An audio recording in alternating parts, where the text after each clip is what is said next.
Joe? Yes, sir. Climb aboard. No, with an E on the end. Sorry. She's Joe with no E. Well, actually, we do have a quorum, 5 members. We actually do have a quorum here. The Rules Committee will come to order. We're here for consideration of H.R. 1540. We've got a challenging afternoon ahead of us.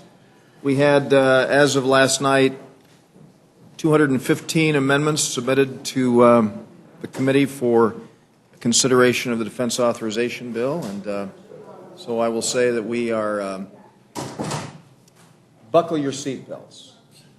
We're in for a nice long road when we look at all the witnesses. Before we begin, I'd like to introduce someone who is not known to many in this room, but will soon be known by everyone in the room. And he's already standing. It's Father Pat Conroy from Snohomish, Washington, who is going to be the new chaplain of the United States House of Representatives. Succeeding our friend Dan Coughlin, who's gone into a well-deserved retirement. So, Father, we're very happy to have you, and thanks very much for your great service. And while you know everyone here already, it appears, no one knows you. But I am impressed that the Jesuit-trained chaplain seems, every time I look at one of our colleagues, to know your name. So he knew yours, exactly. Everyone knows Virginia Fox. There's no doubt about that. So thank you very much for being here, Father. We will begin. Rob, why don't you come forward, too? We're happy to have 2 distinguished representatives from the Committee on Services here. Subcommittee Chairman Joe Wilson, who is going to begin with the amendment process for us. So thank you very much. And without objection, if you have any prepared statement, we will enter that into the record, and we'd welcome your summary. Mr. Chairman, thank you. And members of the committee, it's an honor to be back before the Rules Committee. I have an amendment today which would provide for the reestablishment of Yucca Mountain as the high-level nuclear waste repository for the Department of Defense, the National Nuclear Security Administration, for, again, high-level nuclear waste at Yucca Mountain. The reason that I am here, because, indeed, the citizens of our country have spent nearly $10 billion in developing the Yucca Mountain site. The constituents I represent over the last 25 years from South Carolina have put $1.2 billion alone of that $10 billion. Additionally, the state of Illinois, the ratepayers have put in $1 billion. It's my view that the decision which has delayed the reopening, or actually stopped the processing and development of the Yucca Mountain site, is creating a real tragedy in that there are now 131 sites in 39 states that will have high-level nuclear waste. I think this is dangerous for the people of our country. Additionally, in 1987, for almost 27 years, Congress has amended the Nuclear Waste Policy Act to provide that Yucca Mountain be the only authorized location for the site. In the meantime, the administration has stopped development of the site. This will be leading to litigation. There is a potential for liability for the federal government of nearly $50 billion. In fact, there is also state litigation from Idaho, South Carolina, Washington State. The next consequence is a security concern, an environmental concern. The waste, by remaining on the surface for an indefinite period of time, adjacent to rivers, lakes, and population centers, instead of a deep geological repository at a remote location such as Yucca Mountain. The Defense Authorization Act is an appropriate vehicle for this and to debate the issue as the Department of Defense has negotiated compliance agreements for disposal of naval spent nuclear fuel and DOE high-level nuclear waste. This amendment increases funding for the Defense Nuclear Waste Disposal and uses that money for the purpose of operating a repository for high-level nuclear waste.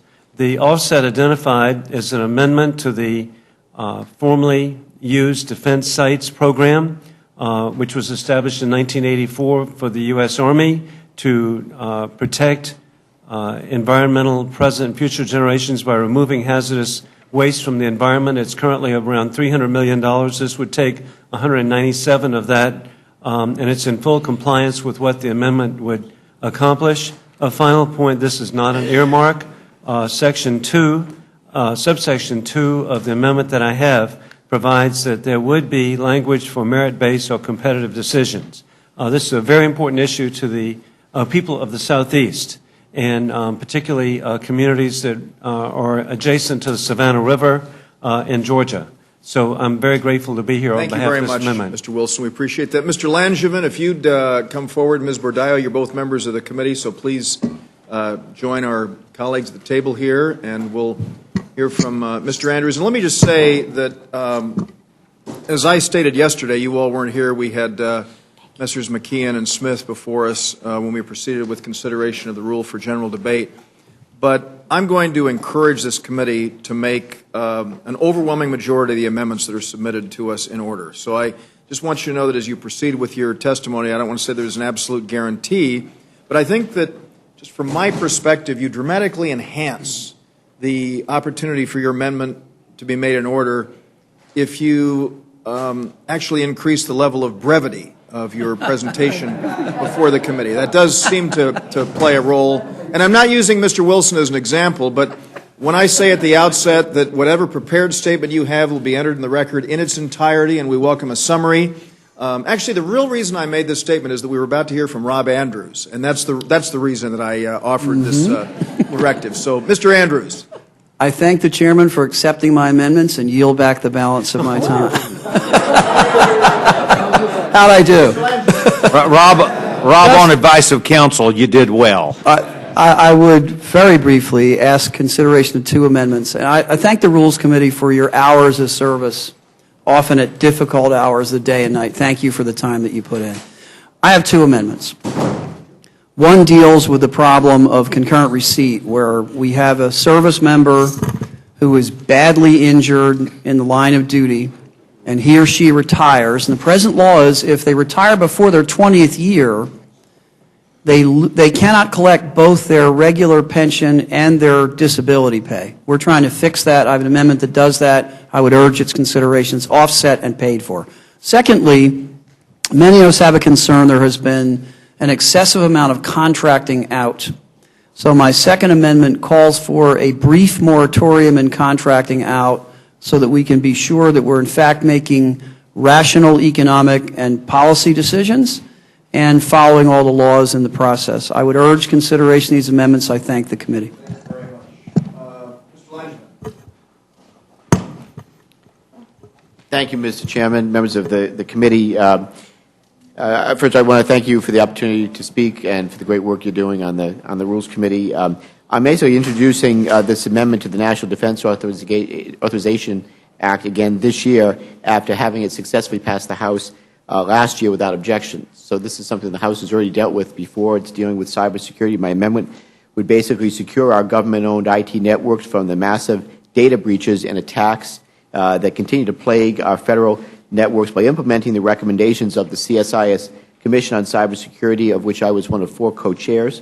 Last year's committee work on oversight and government reform, on FISMA reform, and several of the recent proposals released by the White House on enhancing our cybersecurity. My amendment specifically focuses on coordination of efforts to secure our federal networks, develop smarter cyber policies, and protect our critical infrastructures such as the power grid, and establishes a national cyberspace office in the Executive Office of the President.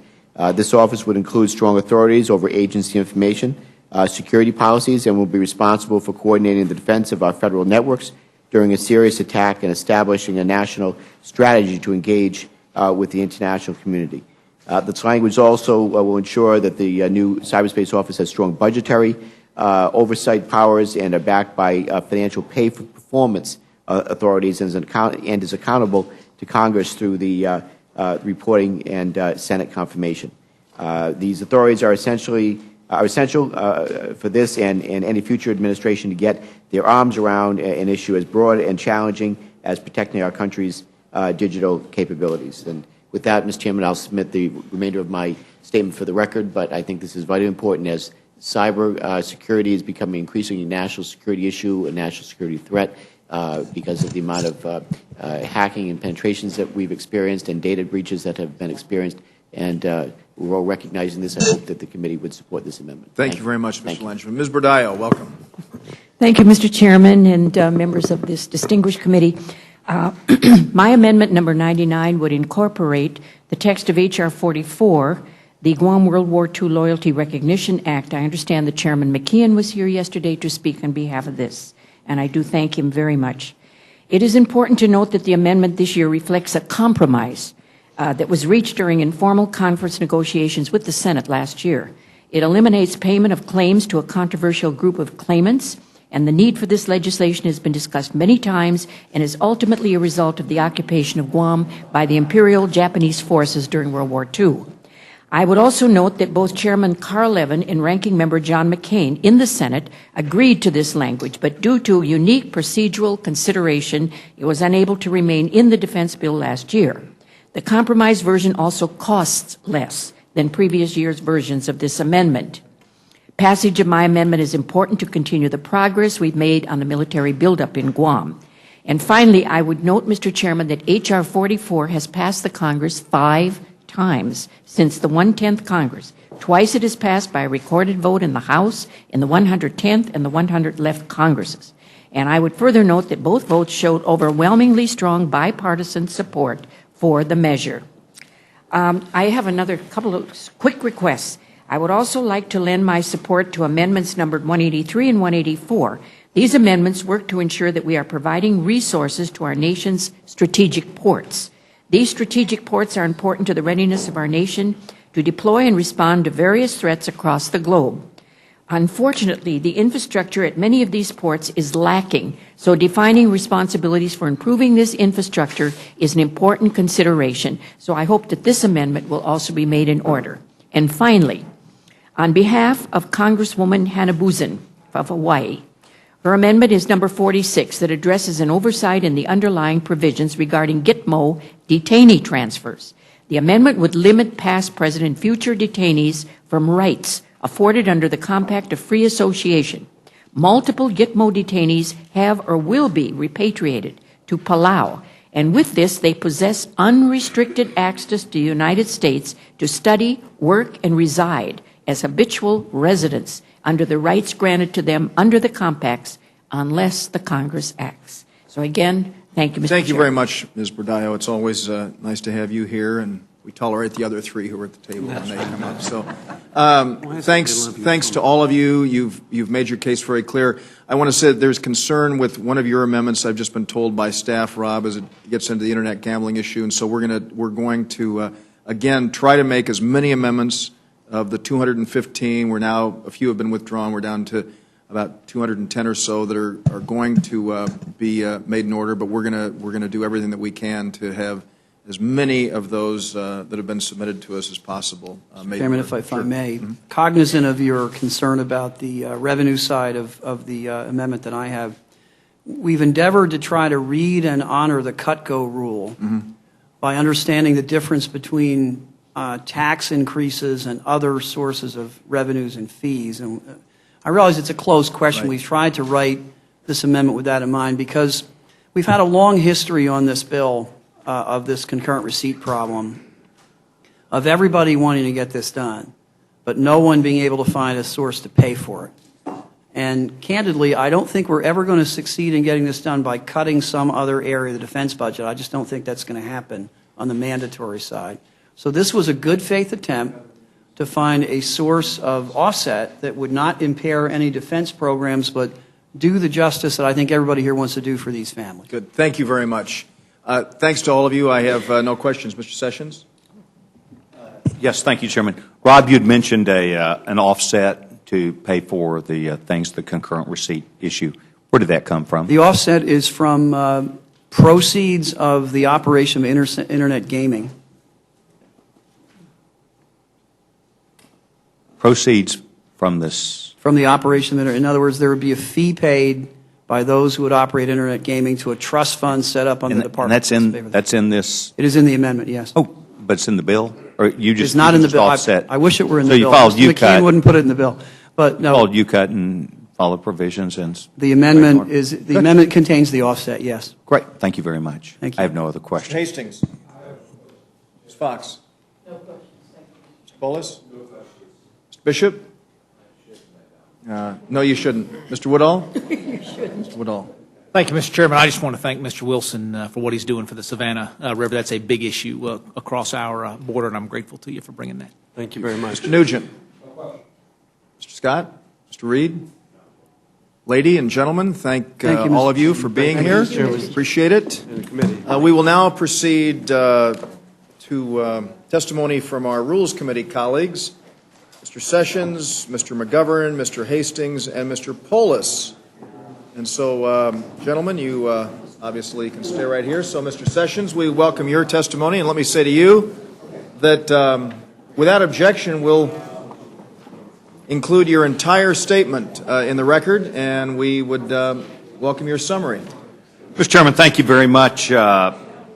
Mr. Chairman, I'd like to submit in writing a statement And that I it's, prepared. without objection, included in the record. Thank you. Thanks. Mr. Chairman, I have what would be referred to as Sessions Amendment Number 1. And essentially what this amendment does is it deals with the TBI issue that we have been dealing with under this bill for quite some time. As you'll recall, several years ago, I engaged the Department of Defense very actively on trying to make sure that those members of the military had the opportunity to have made available to them what might be private sector answers to medical problems. We have seen a number of people who are involved in car wrecks, who are involved in professional sports, including the National Football League. And they, in an effort to try and aid that person who has been injured with a traumatic brain injury, there are protocols across lines that deal with this from the time it occurs all the way until years after of dealing with traumatic brain injury. Last year and each year I've dealt with this on a bipartisan basis, and it appears now that we will be able to put in, even though we have an authorization for 5 years, we're asking for an appropriations with authorization for 1 year. I've worked with the Veterans Chairman, Jeff Miller from Florida, to waive jurisdiction, to actually give this to the Department of Defense. What we want to do is to allow treatment for these individuals where they do not have to go seek permission from the Department of Defense. The money will be available, the policy would be good, and while it's a small amount of money, it is a beginning which will begin to prove in private sector answers to the Department of Defense. And so I would ask my colleagues if they would be in support of this, as it has been a bipartisan basis. And I make myself available for questions as you Thank choose. you very much. Chairman. Mr. McGovern is our next witness, and so he obviously has passed up his opportunity to be heard by the Rules Committee. So we'll go to Mr. Hastings. In honor of your request. Oh, my gosh. Yeah. I spoke too early. Well, I did. Oh, Well, let's hear from. I just said you passed up your opportunity before you walked into the room, so I'm trying to decide whether or not we should. You'd probably ask unanimous consent to be heard here. well, maybe I'll give him a good lead, Mr. Chairman. I learned that one of my amendments is going to be in the en bloc, and the other, at this time, I would submit my statement for the record and yield back the Very balance of my impressive. time. Mr. Chairman, I would like to introduce Louis Reinstein, and who is visiting with us and is the brother of one of my staffers, Mindy great. Reinstein, and other guests as well. Okay. Welcome. We're glad to have you here in the Rules Committee. You've just heard the briefest statement ever delivered by Mr. Hastings before the Rules Committee. Please come back often. We'd love to have you often. Mr. McGovern.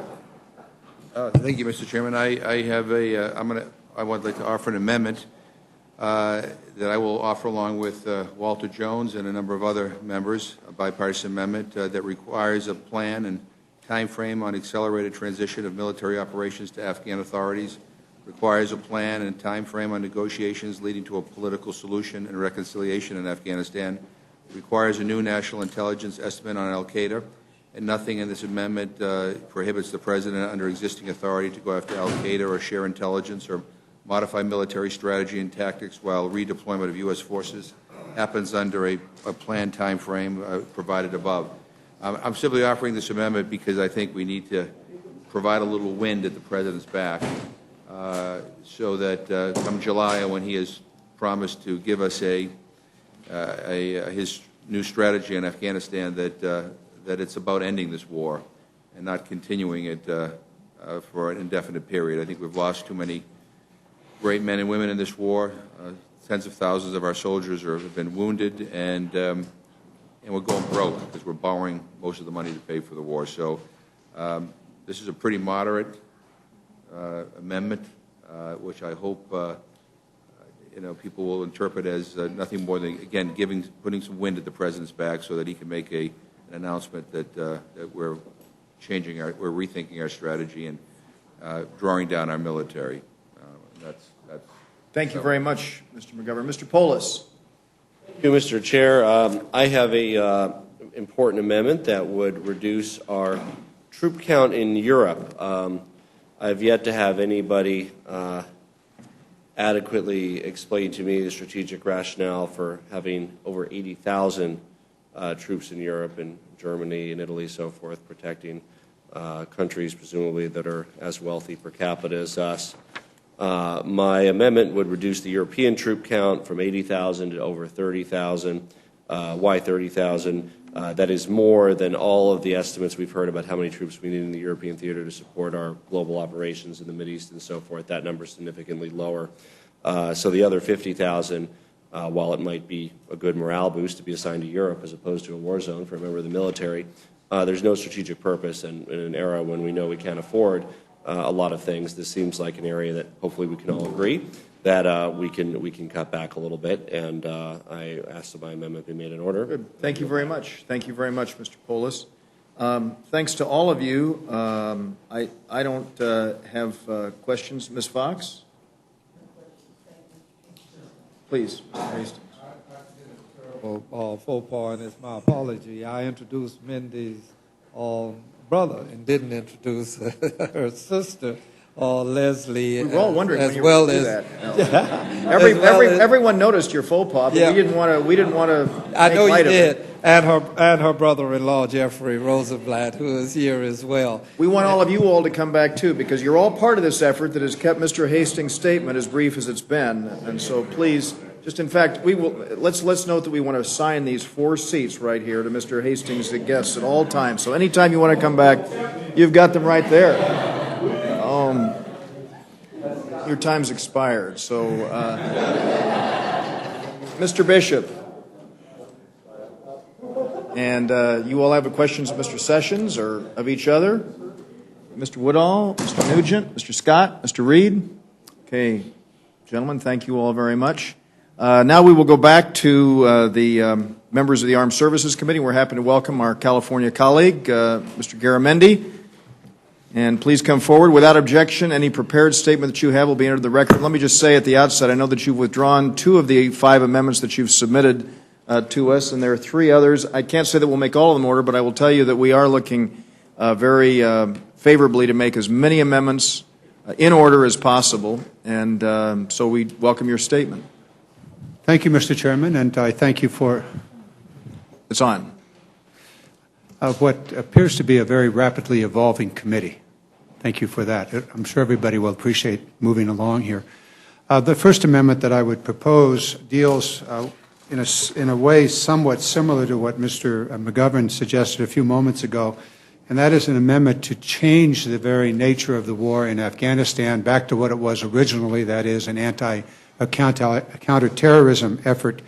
And it does specifically that. It says that whatever funds are available should be used for counterterrorism within the region, and that we draw down the troops to reach an appropriate level to carry out that mission both in Afghanistan and throughout the region.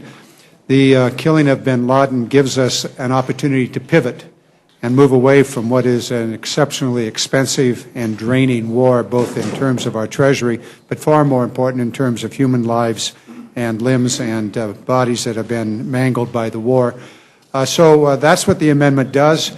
It is before you. There are a lot of reasons for it, but I'm going to keep it short. I think you all heard from Mr. McGovern the reasons that he so well stated. This amendment, should it pass, would give the President the wind at his back to, not even paraphrase, just steal a well-used phrase from Mr. McGovern. So that's what that amendment does, and without further ado, I'll just let it go at that. It's an extraordinarily good amendment. Good. Well, thank you very much for that, and I don't have any questions. As I said, that you had... And I do have a written statement that I will submit. Yes, and without objection, that statement will appear in the record. Mr. Sessions? I have no questions. Thank you, gentlemen. Mr. McGovern? I just want to thank the gentleman for his amendment, and I certainly support it and appreciate his leadership on that issue. As I do yours. Ms. Fox? Mr. Hastings?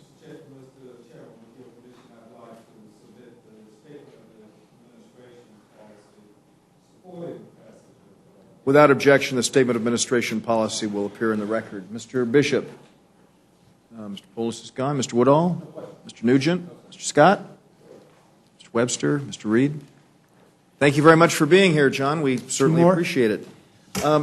I think the word has gotten out that we are intending to make an order. Thank you very much. You're excused. Okay. I will not bring up my other two then. You won't bring up what? There are two more that I was proposing. Oh, I thought you had completed your testimony. Usually people talk about all their amendments and then we take questions for them. So you want to talk about two other amendments. Please proceed. Thank you for my misunderstanding of your procedures here. The second one is an amendment that is very simple. It has to do with local contracting. I represent Travis Air Force Base. Prime contractors from the military come in from all over the nation, and local contractors that are perfectly capable of carrying out the work are often and usually excluded. This would require that 40% of the work from a prime contractor be subcontracted to local contractors within the area that are qualified and meet the various qualifications. The third amendment, hustling right along here, deals with a problem that all of us face, and that is what to do with spent nuclear fuel and decommissioned nuclear weapons. And this would set up a mechanism for the National Academy of Science to undertake a study about Generation 4 fast reactors as a mechanism of dealing both with spent nuclear fuel at the numerous generating sites that we have around the nation, and also dealing with the decommissioned nuclear weapons so that we can resolve that.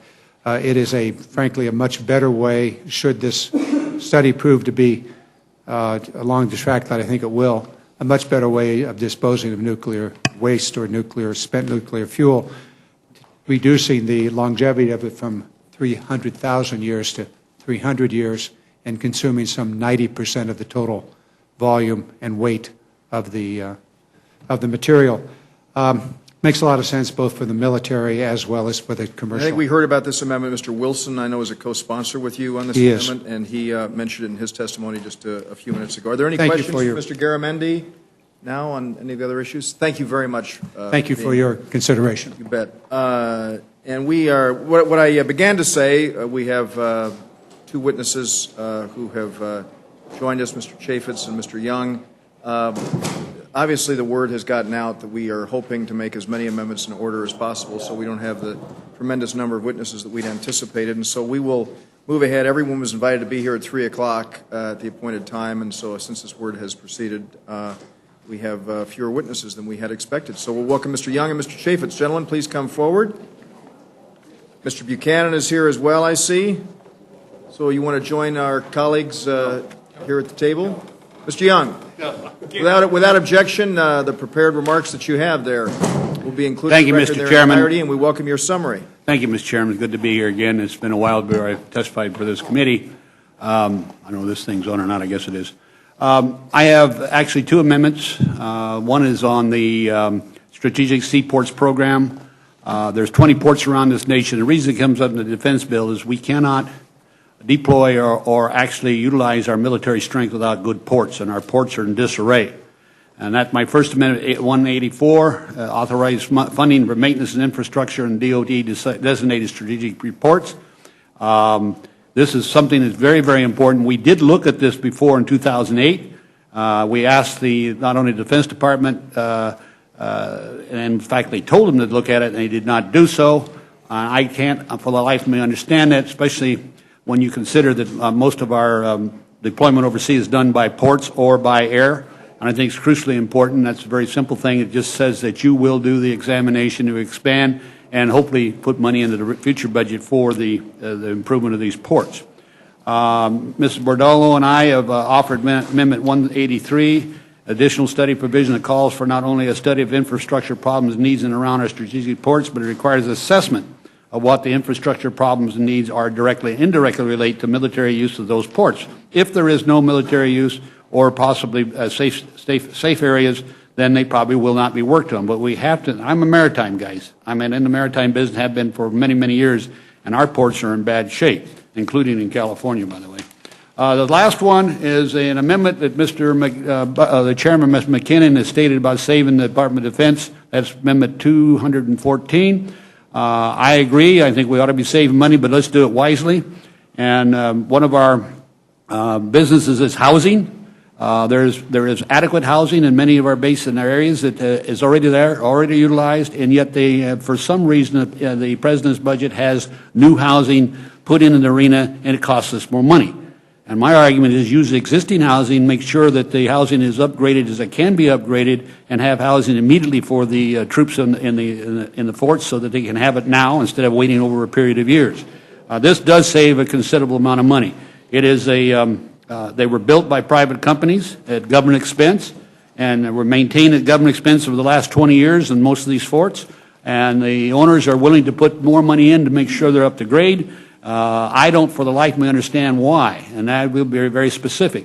The Army wants to tear down 400 houses in my state when they're good houses, well-built houses, and they cost a tremendous amount to replace them. So I'm just saying, if you want to save money, I got a good place to save it. That's a short amendment, and that's my testimony. Thank you very much, Mr. Young. Mr. Chaffetz. Thank you, Mr. Chairman. I have one amendment that I've been working with Mr. Welch of Vermont on. It has to do with the withdrawal of our ground troops forces from Afghanistan. It calls for the commencement of withdrawal and a safe, responsible, but still at the same time allowing the Secretary of Defense to use our troops for counterterrorism targeted operations. Third part of it is just requiring the President to submit a withdrawal plan, and so we're doing so in a bipartisan way. I think it's a responsible amendment that would be properly in order to allow members to vote on what they'd like to see happen in Afghanistan. Thank you very much. Mr. Buchanan. Yeah, thank you, Mr. Chairman. My amendment mandates that foreign terrorists who attack the United States or its government be tried before military tribunals. I've introduced identical legislation which has been co-sponsored by Armed Service Chairman Buck McEwen, Chairman Lamar Smith, and the Intelligent Chairman Mike Rogers. Military tribunals enables the United States to protect its national security by guarding against sensitive military intelligence being revealed in a public forum. Terrorists who kill men, women, and children should not be treated like common criminals. The Obama administration recently reached the same conclusion. Military tribunals should be tried by terrorists, including the mastermind of 9/11. My amendment would codify into federal law the Obama administration's current policy. I urge the Rules Committee to make my amendment germane. Thank you very much, Mr. Buchanan. Let me say that I'm going to recommend to the committee that all four of your amendments be made in order. Ms. Bordaya was here and testified on that, so I have no questions for you. Mr. Sessions. Thank you, Chairman. Your amendment, who supports this? I did this together with Mr. Welch of Vermont. The application of this is interesting. I mean, we're over there to protect this country. So, what's the orderly withdrawal that you talk about, or you defund it? What do you do? Well, it requires the President to come up with a plan to withdraw the troops. The concern is that we have 100,000 troops over there participating not just in counterterrorism efforts, which I fully support the counterterrorism component. I worry about the nation-building component. I think this president has failed to define success. I think we're going to continue to be there in perpetuity. I think our troops have been very successful throughout their years. We got to give a lot of credit to the 10 years that we have been. It's the longest war in the history of the United States, and in many ways, our troops have been successful. Yeah. And so it gives credit to that. It still allows the Secretary of Defense and the President to use our troops in counterterrorism efforts as in a targeted way. Terrorism is a global phenomenon. It's not confined to just the borders of Afghanistan or Pakistan. We're going to need to fight that fight. We're going to need to have the best intelligence, both human and electronic. What this amendment says is still allow the President to do that, but it's got to be targeted in a counterterrorism type of effort. Well, I'll reserve judgment on your co-sponsor. You know, that's more than I usually get. Before you sit down, Mr. Welch, if the gentleman yield, before you sit down, let me just tell you that I'm going to recommend to the committee that your amendment be made in order. You are? Yes. Mm-hmm. Okay. Despite the co-sponsor. Thank you. Look, Pete, I'm talking to the congressman about what's an interesting idea. I'm worried almost every single activity that when I get engaged in learning more about what we're doing, there is a dramatic grab for resources, and perhaps we could easily argue, well, this will clear up resources.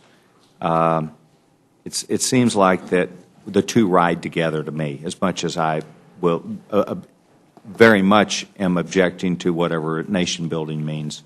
I'm deeply worried, and I guess at this time, and I can just go vote any way I choose to, but the things which we learned from the cache of items that we got, we need to go play out. I think we can learn more about 3 and 4 and 5 more generations of people who are over there to hurt and harm the United States. So just interested in the, I hear the objective. By the way, you do have a good co-sponsor. He's a dear friend of mine. And Peter, I'll take you up on coming to visit sometime real soon. There was an offer for me to come and come to his home state and work with him. And Stops raining. Yeah, but every We don't day. have views like that. Very But few. We do, Lake Champlain. Very few. Lastly, I That's want why to. I'm sending Pete as my representative from Vermont. Yeah. Lastly, I want to thank the young chairman from Florida for being here, and I appreciate what you're doing. I yield back. Mr. Governor. Mr. Chavis, I have an amendment very similar to yours, and so I'm going to look at yours very carefully. I hope we can support each other's amendment when they come to the floor. Thank you. Thank you very much. Mr. Bishop. I do have one question for Mr. Young. When you're talking about the housing, you're talking about housing that is currently on federal land, non-DOD land? On DOD land, was built on a contract basis. That's not on base? It's on base. Oh, it is on base. It's on base, but it's right in the city. They have access to it. And for some reason, very frankly, it ends up being a personality battle, and they want to tear it down. And it's great housing. It's best housing in the area. And it affects, to me, the troops' morale because they have to build new housing for a tremendous expense. And I'm saying, wait a minute, we're supposed to be saving money, and it gets to be a personality battle. And I'm saying if there's covenants are met, then leave the housing there. And it's right, I mean, you go right across the end of the deal, and you've got the housing ready to go. So a lot of the agencies that are, even our military, get screwed up sometimes and not looking at the logic of solving the problem. Okay, thank you. Mr. Hastings. Mr. Chairman, I think that Mr. Young has presented us with two very thoughtful amendments. I agree with both of them. I especially agree as a matter of national security with reference to the matter that he brings to our attention regarding the ports of this country. Yesterday, Don, they had Mr. McEwen and the committee voted to not move a carrier that's in Norfolk to Mayport that we had already authorized and appropriated funds for, and it saves $30 million by not moving that carrier. I pointed out to them that bubbling in the Western Hemisphere are significant problems in South America. And while our focus is always everywhere around the world, sometimes in our backyard we tend to be remiss. A significant number of our ports are in disrepair, and it serves to the detriment of our national security. I firmly am supportive of your amendments. Mr. Chavitz's amendment is the same as Mr. McGovern's, and there are at least 12 that carry the same set of particulars, and I hope the 12 of y'all get together and become a gang, and maybe y'all can come up with one that will save the time that is needed. Mr. Buchanan. Let me just say that'll be up to you. Yeah, well, I'll work with you. Decision here. I'll work with you. Mr. Buchanan, when you draft your measure, and it sounds so correct that we don't want to, for lack of a better expression, not your words, coddle persons who are terrorists and commit acts of terrorism against our government. The question that I have of you is, can you, when you were doing your proposed amendment, did you contemplate the number of people that have been tried in military tribunals and the number of people that have committed terrorist acts or were alleged to, and the number of people that were tried in federal courts in our country? And ultimately, the question is, or the second portion of same, is do you not contemplate our judiciary that has extraordinary capacity to handle what is the bedrock of our constitutional premises regarding the treatment of individuals? And I think your amendment, to put it another way, is a bit cavalier. I think our courts can handle these matters. I'm disappointed that the administration didn't accept matters that I offered to them with reference to Guantanamo, and I'm disappointed with all of our colleagues that play that not in your backyard business about criminals. There are some criminals in your backyard that are just as bad as anybody that's a terrorist, and we have managed to keep them secure away from the public, in addition to the fact that we have courts that have tried them satisfactorily. Now, my recollection is more people have been released as a result of military trials than have in our courts of the United States. What's yours? Well, I was concerned about it before, but I grew up in Detroit. My son was on a plane the day before what happened when they strapped the bombs to the side of their legs in the plane that flew into Detroit, and he was trying to implode the plane, and then it got caught up in the process with the FBI's and others where they're saying if it went through due process, it could be a year or two. So I'm just concerned this is about non-citizens, terrorists, and having something that could expedite this system, and I think the military tribunals have worked well for a lot of years. The second thing is, just in one court in New York, through the civilian process, where they looked at al-Qaeda terrorists, they looked 279 out of 280 were found innocent. So I just, in looking at some of this various data, I just thought this made a lot more sense. Pardon? Well, again, I guess I was looking at, when you go through the due process system, are we going to take a year or two to find out? Because these, court proceedings can run on forever. How fast are military tribunals, Vern? I got to think they're a lot quicker than this. You got to think they're not necessarily. It depends. I'm not a lawyer, so I'm. Yeah, I am. Okay. And I just am disturbed by that approach. I know that our courts can handle it, and I sincerely believe that they should. And I think the president, obviously, in the mastermind 9/11, he was obviously very concerned to the point where he wanted to deal with that in the New York, and they didn't want to deal with it, and he's reversed his position as well. So I think when you get these circumstances, it's better to. Well, if it comes as no surprise to you, I would think, or maybe it will come as no surprise, that I disagree with the president. Y'all ain't the only. I agree with the president on that. So let's. Yeah, well, you have him on this issue, and I'll take him on this issue. Thank you, Mr. Chairman. Mr. Woodall. No question. Mr. Polis. No question. Mr. Scott. Mr. Webster. Mr. Reed. Gentlemen, thank you very much for being here. Let me just say, Mr. Welch, we will include your statement in the record. There's several witnesses who were in the room before you were here. As was pointed out, there are 12 amendments that have been submitted on this issue. I'm sure that your eloquence would be very impressive, but we'll put it in the record if that'll be all right with you. My partner. Yes, he did a better job than you would have been able to do anyway. So I don't Mr. Sessions is invited to Vermont, that's true. But in the day, he's recruiting a candidate to run against him. Good. Not then. Okay, cool. Thank you all very much for being here. Let's invite a panel forward with Messrs. Rogers and Thompson, and let's see how many members we can get up here.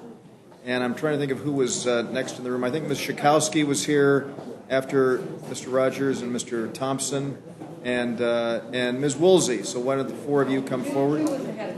Then Ms. Chu, please come forward. Then I'm next. And then you come up too. Then you come up too. We'll hear from all of you, and we'll begin with Mr. Rogers. Let me just announce, as I have since you all have just come into the room, that as you prepare to deliver your testimony, I want you to know that that we are hoping to make as many amendments in order as possible. We're hoping to make many amendments in order, and we look forward to that. And one of the things that I just say as the chairman of this committee, I look actually more favorably towards amendments based on the level of testimony that's provided. And so we, without objection, include any prepared statement that you have in the record in its absolute entirety. And if you'd like to offer a brief summary, we would welcome it. Mr. Rogers. I'm not sure where you want. I can stand too. You can sit right there. Just pull the chair right behind you. Just as. Go ahead. We'll switch. Glenn, you can pull the chair right up. Be quick. Thank you, Mr. Chairman. I appreciate the opportunity. This, I know you're talking a lot of very substantive and serious issues. This is serious, but may not rise to the same level. I think this is something we can all support. Mr. Lobiondo and I have been working on this issue for years, and it's based on the military ethos that we leave no man behind. And it is what has fueled the patriotism, commitment, and bravery and courage of our U.S. military since its inception. I had the privilege to stand near the graves of our U.S. sailors who gave their lives some 200 years ago in Libya. And they were not treated well. If you recall, it was one of our first missions. They were sent to fight the Barbary pirates in 1804, and they died on a very daring mission to destroy the pirate fleet. They weren't treated well. Their bodies were dragged in the street. Dogs were allowed to feed on them. They were thrown in mass graves. We know where the graves are.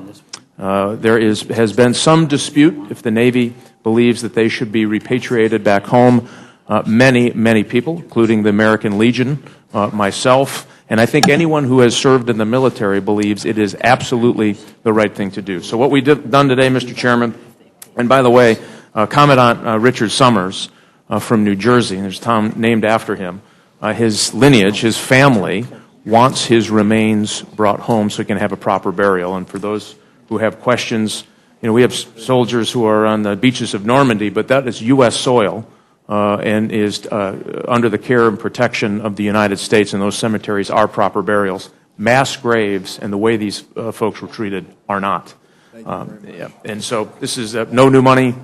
And they don't have to do it until obviously the NATO operations, and it's safe to do that. I think it's the right and proper thing to bring these folks home. Thank you very much, Mr. Thompson. You just pull the chair right there.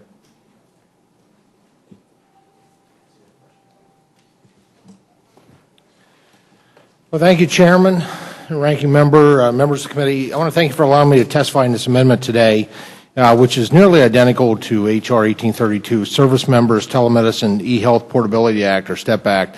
This actually is an amendment that grew out of a concern of mine regarding the suicide rate among our active duty military. And, so specifically, this amendment will bring essential reforms to how service members and veterans access care and common sense, no-cost changes to how the Department of Defense administers health care.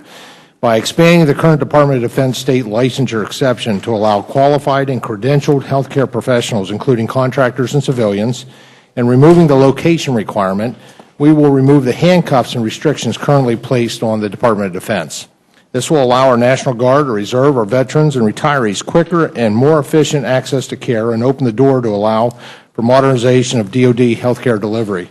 This amendment will allow for new technologies, telephone, internet communications, to expand into the Department of Defense, which will greatly expand access, especially in rural America. Specifically when it comes to behavioral health, the Guard and the Reserve have been hit especially hard. This amendment will allow for the Guard and Reserve to access behavioral health care right from their home immediately when they need it most, hopefully bringing those in need to hopefully helping those in need to avoid the stigma associated with being treated by a specialist. I want to again thank you for letting me speak today. This is a bipartisan amendment with broad support within both the Pentagon and military community, and I ask you to find my amendment in order for floor consideration. Mr. Thompson. Mr. Chakowski. Thank you, Mr. Chairman. My amendment would freeze the Department of Defense spending until the Pentagon is able to pass an audit. It contains a national security waiver, and it excludes spending for wounded warriors and defense personnel accounts, as well as funding for overseas contingency operations.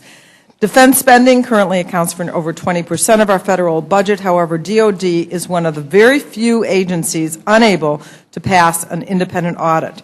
The fact that the Pentagon remains literally unauditable opens the door to serious waste and fraud. The GAO has unearthed countless examples of loss, including hundreds of billions paid to fraudulent contractors, but we have no comprehensive picture of the scope of the problem. In 2002, then Secretary of Defense Rumsfeld admitted that the Pentagon could not account for $2.3 trillion in expenditures. To cite just one example of what we now know, March 21st, the GAO review of selected major weapon systems found that $70 billion had been lost through waste, namely due to, quote, poor management and execution problems. The Pentagon has been under obligation to face an audit for 2 decades, but has never faced strong incentives for compliance. Currently, the DoD has to be auditable by 2017. However, a recent Pentagon status report has raised concerns that this goal will not be met.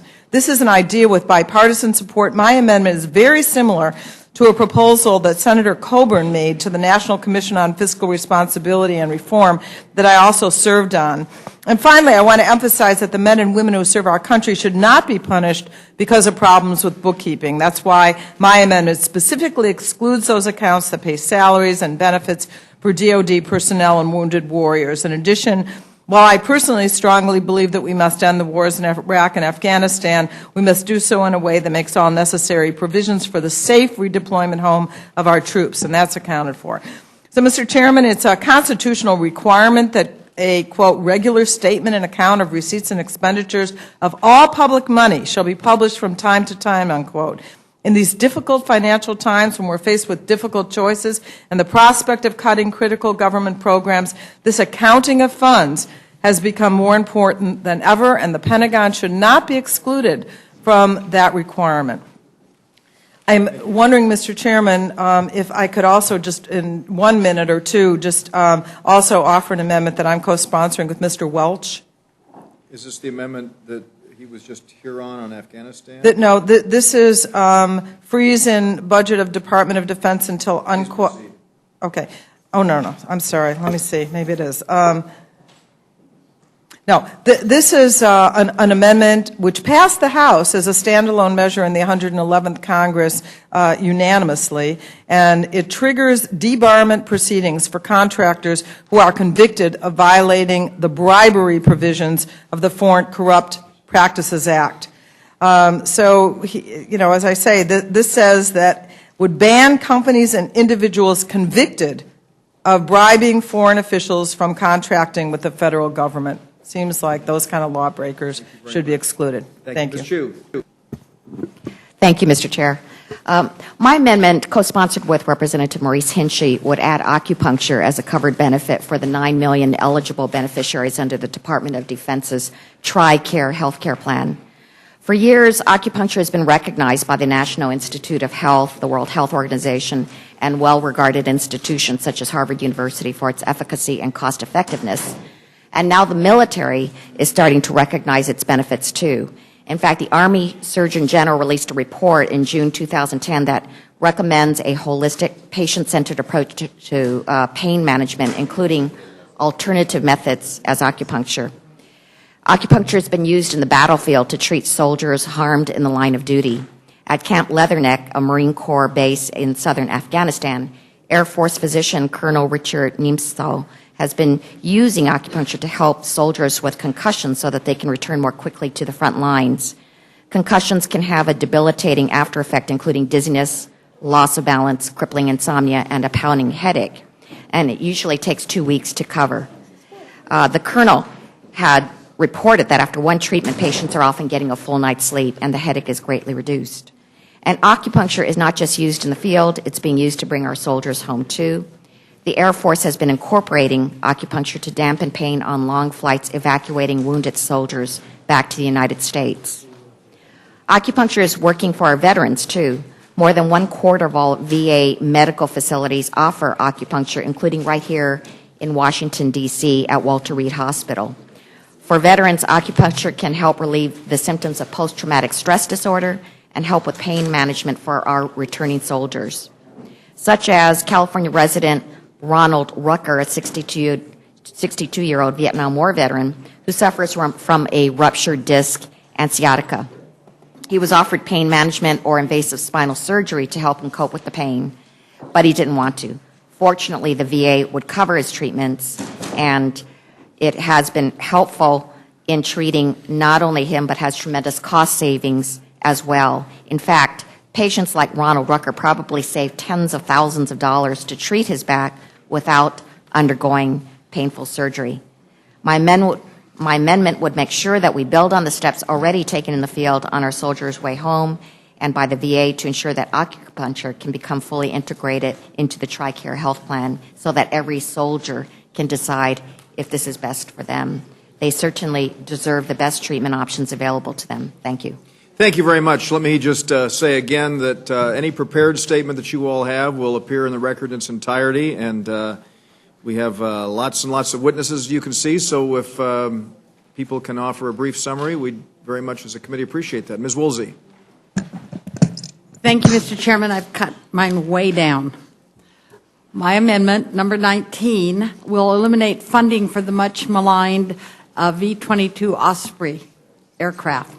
The Osprey's mishaps are practically the stuff of legend.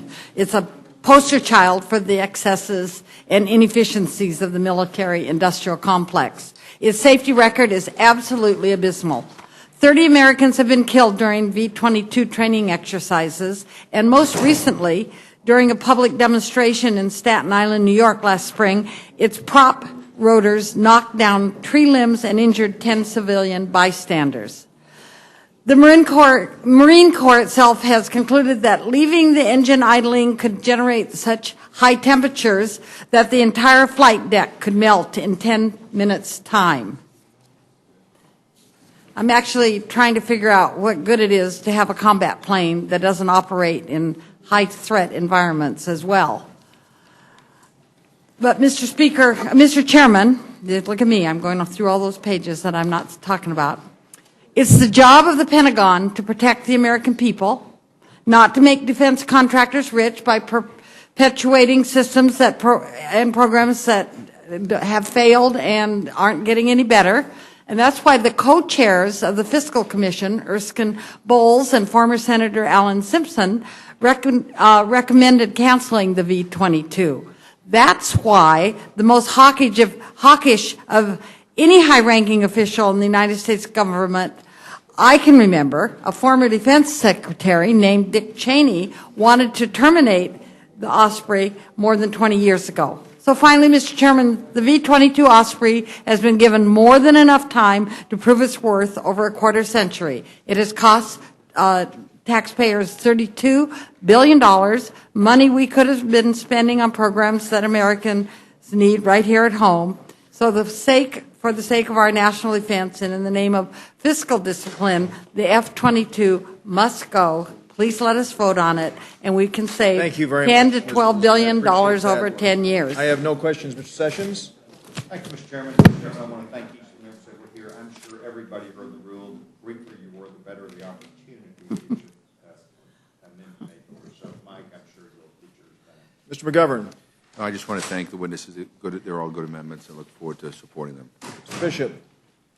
I just want to tell Representative Thompson, you have a brilliant amendment, which obviously has come from your hard work of your staff, and they deserve a raise. Mr. Hastings. Very nice. Mr. Scott. Mr. Webster.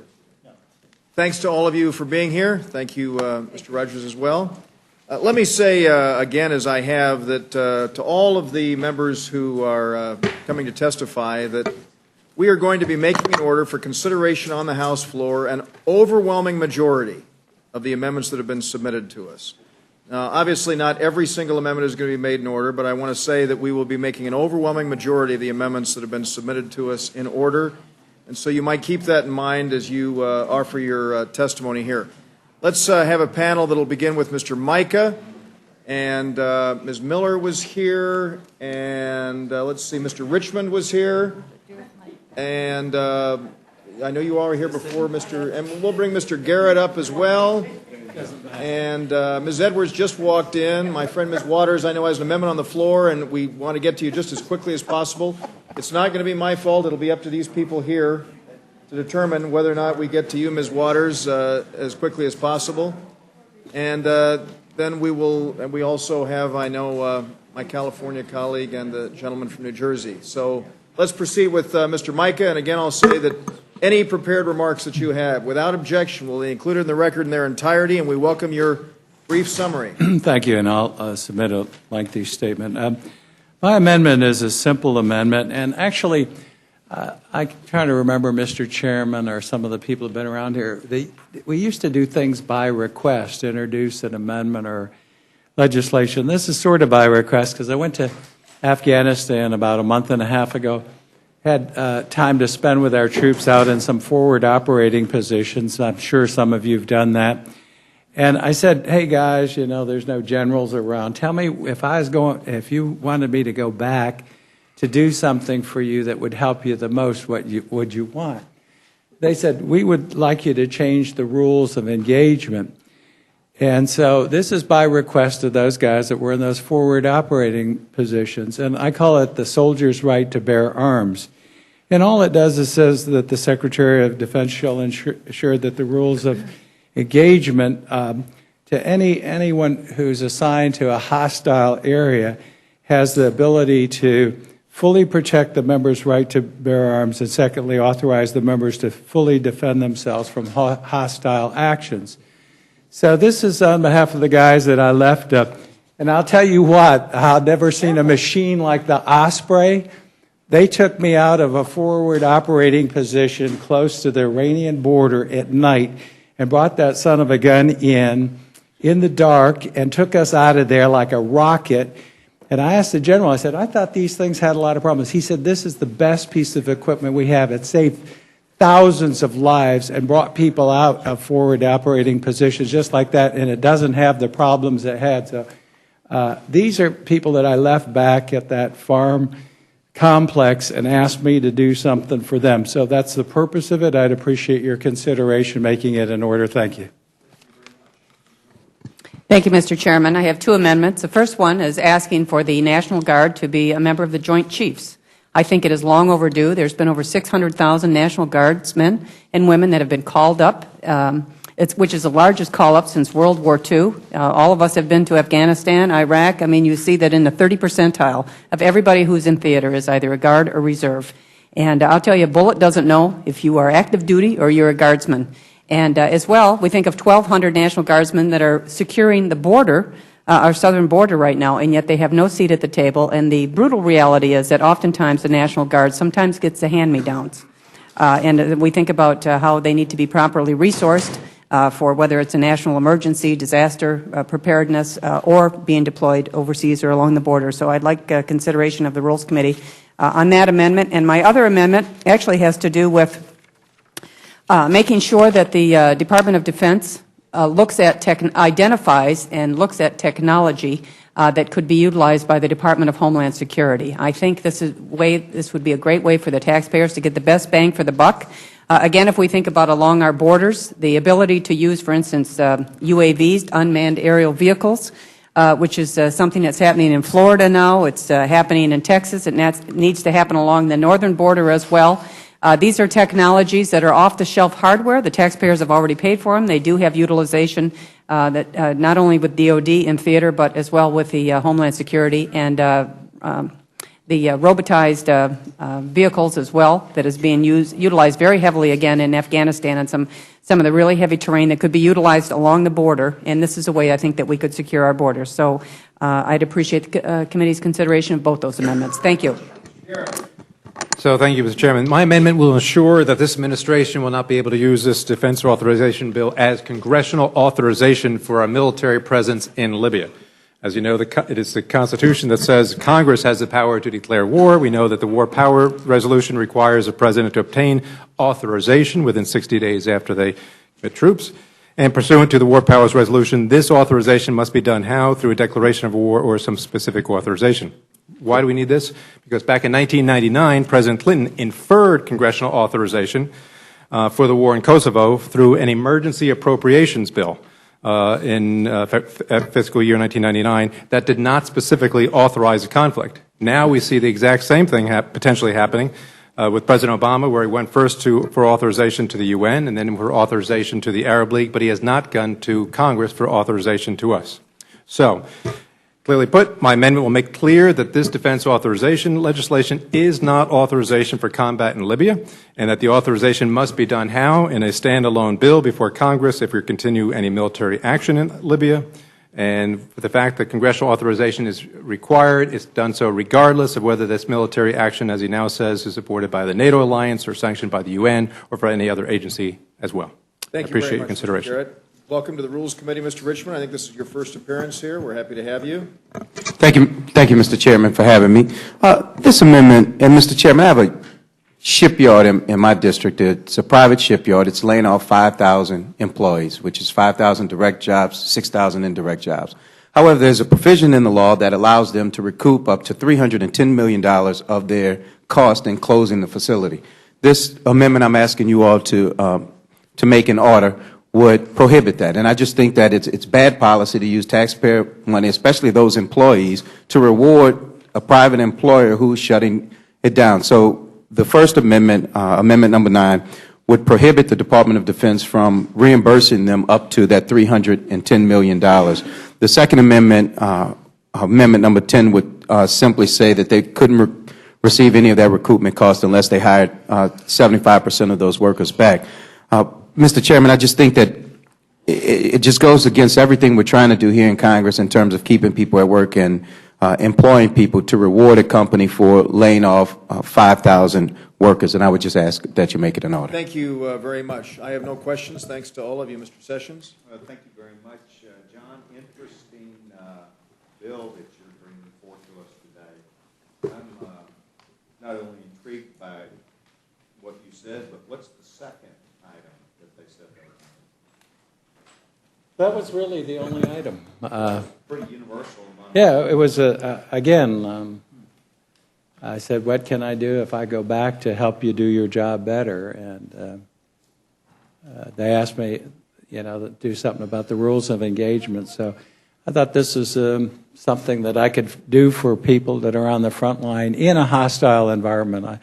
And unfortunately, too, after I came back, we had an incident where a girl from Florida was killed. I don't know if you remember the incident where they were all in a room and they opened fire, and she was one of the U.S. troops that was not allowed to arm herself in a hostile environment there. And she was lost along with, I think, about 6 others. Well, I applaud you for taking, not only asking questions, but taking them seriously. Very unusual amendment. I know it's too late to get on the piece of legislation, but I will be supporting that. Thank you. Greatly appreciate you doing that. Thank you. Mr. McGovern. Ms. Fox. Mr. Hastings. Mr. Chairman, I'd just like to lend my support to Mr. Richmond's measure. I think it's very thoughtful. And Ms. Miller was surprised that I didn't have any questions, but I am extremely supportive of both of her amendments. Thank you. Thank you. Mr. Bishop. Mr. Garrett, could I ask us a question about yours? The language of yours is not an explicit authorization of the use of force. Correct. It simply says that the authorization bill cannot be rationally used as an authorization of use of force. Correct. Okay, so you'd still have to do something proactive, you'd still have to have a standalone version. So if he wants to continue after fiscal year 12 to do so, he cannot look to this as authorization to do so. He should come before Congress. He should come before Congress before then, of course. But this would say he cannot rely upon this bill going through. All right, thank you. Yep. Thank you. Mr. Scott. Mr. Reed. Thanks to all of you for being here. Greatly appreciate it. We now have a panel of 5 witnesses who are going to be coming forward. Ms. Waters, Ms. Edwards, Mr. Holt, Ms. Richardson, and Mr. Rohrabacher. So let me say, as I have to the other witnesses, that we're hoping to make an overwhelming majority of the 215 amendments that have been submitted to us in order for consideration on the House floor. Not every amendment. We have lots of duplication and all, and again, not every amendment will be able to be considered, but we're going to try and make an order. Just pull up the chair right there, Dana. Got a chair right there for you. Right behind you. It's right behind you. Just turn around and just pull the chair up. There we go. Good job, Dana. You're a quick study. So let me say again that, as I have to the other panelists, in light of the fact that we're hoping to make an overwhelming majority of the amendments in order, we appreciate your brief summaries, and I see that you all have brilliantly prepared statements before you. And I want to say that without objection, every word of those statements will be included in the record, and we welcome your summary. So in light of the fact that Ms. Waters has an amendment pending on the House floor, let's begin with Ms. Waters. Thank you so very much, Mr. Chairman. I'd like to thank you for allowing me to come today to ask that my amendment be made in order, but I'd also like to thank you for your fairness and the fact that you are announcing that you're going to make a lot of these amendments in orders, and I certainly hope mine is one of them. Mine simply would encourage the defense contractors to help us educate and develop our young people in employment in science, technology, engineering, mathematics, the STEM disciplines. We're so far behind. I sit on the Judiciary Committee, and we're always wrestling with how many H-1B visas we are going to allow or increase, because companies are looking for people who have been trained in the new technologies, and more we're looking for them offshore. And so my amendment would encourage DOD to consider potential contractors that make investments in programming and curriculum development in science, technology, engineering, and mathematics, programs within elementary and secondary schools, enhance undergraduate, graduate, and doctoral programs in STEM disciplines, and make personnel available to advise and assist college and university faculty in the performance of STEM research. And basically all we're saying is, let's stop bemoaning the fact that we're falling behind and that we're not training enough young people and providing the personnel for our companies. Let's get our contractors involved, and we would simply give them special consideration if they adopt these kind of programs. I would ask for your support. Thank you, Mr. Chairman. I bring before the committee an amendment that was made in order in the previous 2 National Defense Authorization Acts, and in fact passed on the House floor, but did not get through the other body. So I'm trying again. My amendment seeks to address a serious gap in our military suicide prevention efforts, a gap that cost the life of one young man I know. Excuse me, I know you can't leave until every member's had an opportunity to ask a question. Okay. So let me just ask. I'd be willing to suspend. Yes. That they'd like to raise of Ms. Waters. I know she has an amendment pending on the floor. Thank you very much. Thank you. Thank you very much. Excuse me, Mr. Yeah, thank you. So again, this is it deals with suicide prevention. As things now stand,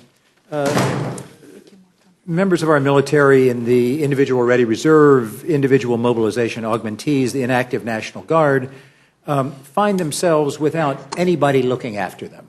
And they can easily fall through the cracks, as did Coleman Bean, my constituent, who after 2 distinguished tours in Iraq, and despite diagnosis of PTSD, failed to get the help that he needed from the Army or the VA. He took his own life and there are many others that I fear are in a similar situation. We do know that there are more than 100,000 members in these categories who have served in Iraq and Afghanistan. And this amendment would simply say that anyone in those categories would be contacted at least every 90 days by a trained counselor who would check in on the status of our soldier. In addition, there are two changes from the amendment that was approved last year and the previous year in this bill. One directs the Secretary of Defense to make maximum possible use of peer-to-peer counseling programs, such as we have seen succeed in New Jersey.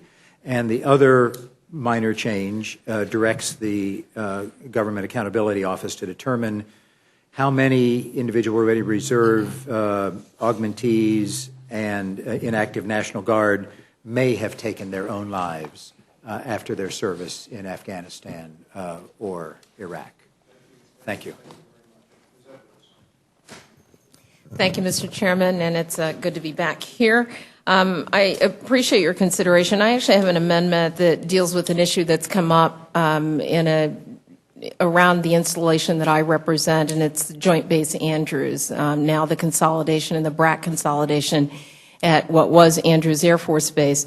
And it's a really simple amendment. There are 15,000 people who work currently at Joint Base Andrews, and that includes 7,000 active duty military personnel. There are 887 residential homes, 702 acres, and the local economic impact is about $1 billion a year in Prince George's County in Maryland. But like many military installations around the country, as they've experienced the BRAC process, we know that that's been an integral part of the community and economic development, but there have been huge issues around transportation. There are some provisions in the Act that deal with the analysis and assessment of the transportation infrastructure around those facilities, but the issue that I raise in my amendment is the importance of actually considering what that impact is on local businesses and the economy more broadly for transportation. So in my community, for example, our local county and our state have had to absorb some of the transportation infrastructure changes that are needed around Andrews. This is happening all across the country because it really wasn't part of the consideration with BRAC. And so what I've asked here is, in addition to the analysis of the transportation infrastructure, that we also include with that an analysis of what the impact is on local counties, on states, and on the business community that required the transportation infrastructure, because we want the BRAC process to work. It's been a good one. There are more personnel. There's a lot of consolidation.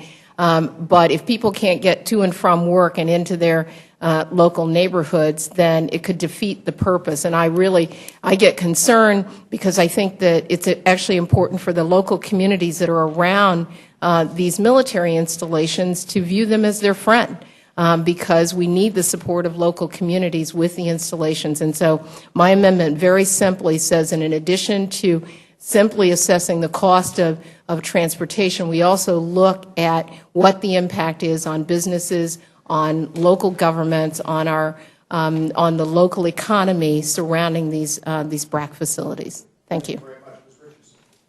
Yes, thank you, Chairman Dreyer and all members of this Rules Committee.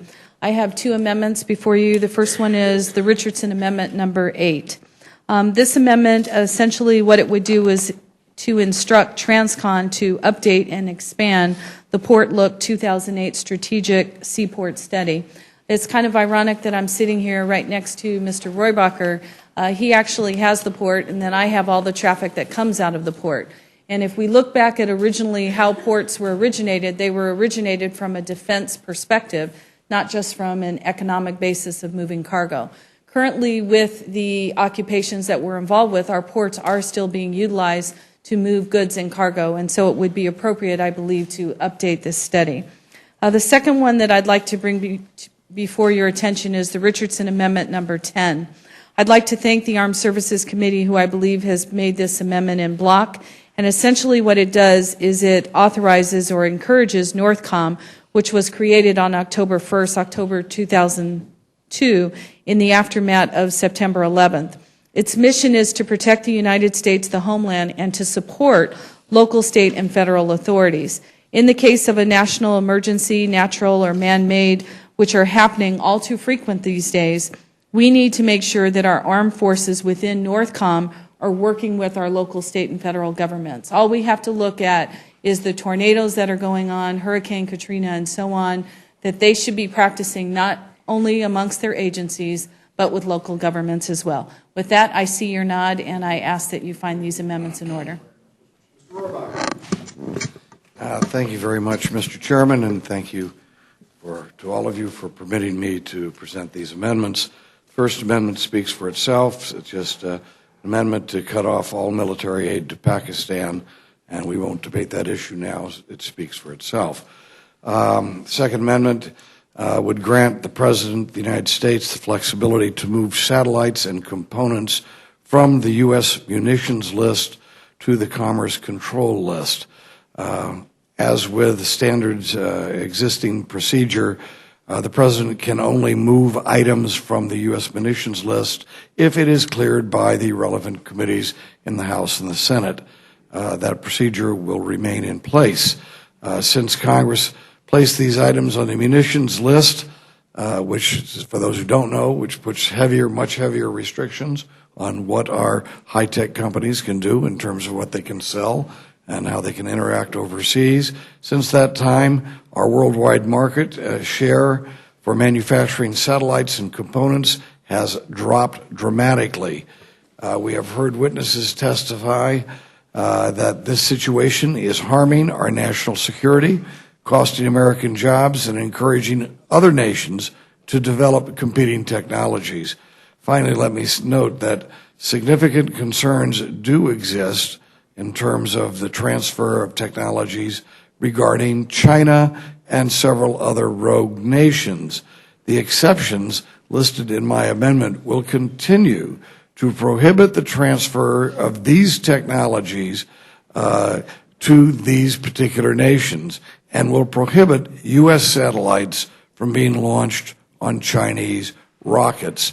So instead of making a broad brush and hurting everybody because there are some nations that we can't trust to have our technology, we are making sure there is a two-tiered approach, a more open approach with those countries that are friendly and democratic, less open with those countries like China that are human rights abusers and perhaps potentially adversaries of the United States. Thank you very much, Mr. Rohrabacher. Thanks to all of you. You've made your cases very compellingly, and I appreciate that. Mr.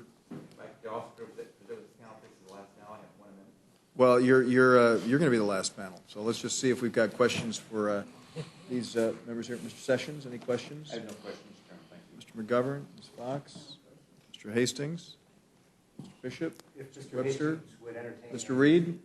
Thank you all very much for being here. We appreciate it. Now we're happy to call on Mr. Becerra. And let me just say that that we are hoping to make an overwhelming majority of the amendments submitted in order, including yours. I'm going to recommend to this committee that your amendment be made in order. And so you can keep that in mind as you proceed with your testimony. And any prepared remarks you have will appear in the record in their entirety.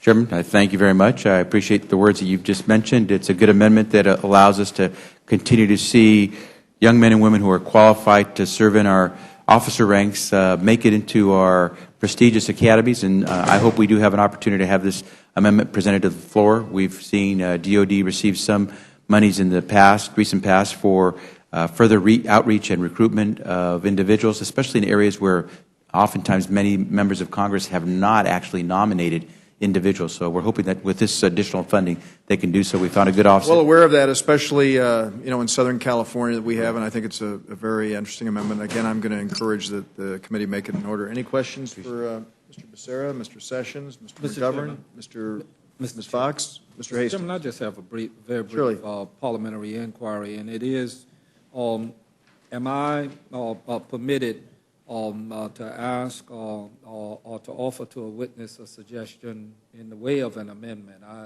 Let me say what I'm talking about. Javier, I think your measure, as the chairman has pointed out, is more than worthwhile. But there are also training facilities for merchant marine and for the Coast Guard.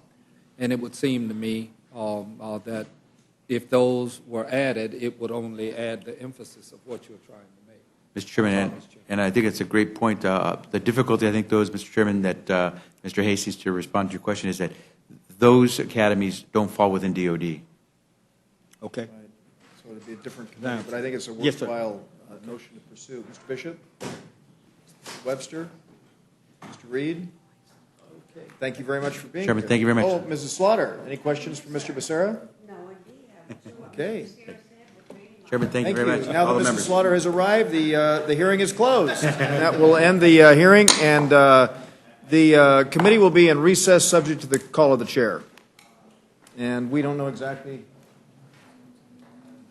Oh, the next vote is scheduled between 4:45 and 5 o'clock, and so why don't we try to have the rule completed and convene right at the beginning? I don't know, are there several votes? Yeah, we hope to be completed by the beginning of the last vote. No guarantees, but we'll shoot to have this wonderful staff that's been working hours and hours and hours on this. So the hearing has been closed, and thank you all very much. Okay.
The Rules Committee will reconvene. First, thanks very much to everyone. When we have bills of this magnitude, obviously is a challenge. So what I'd like to do is, as we prepare with distribution of the rules, I would like to ask every member of this committee to give a round of applause to Hugh Halpern and his team that's been back there working so hard.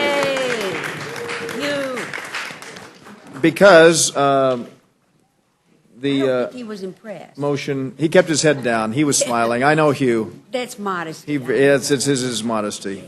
Well, why don't we go ahead and recognize the gentlewoman from Grandfather Community, North Carolina, for a motion, and then I'll explain the rule.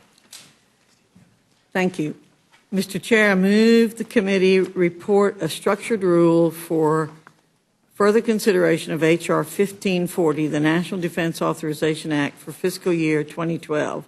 The rule provides that the amendment in the nature of a substitute recommended by the Committee on Armed Services, now printed in the bill, shall be considered as an original bill for the purpose of amendment and shall be considered as read.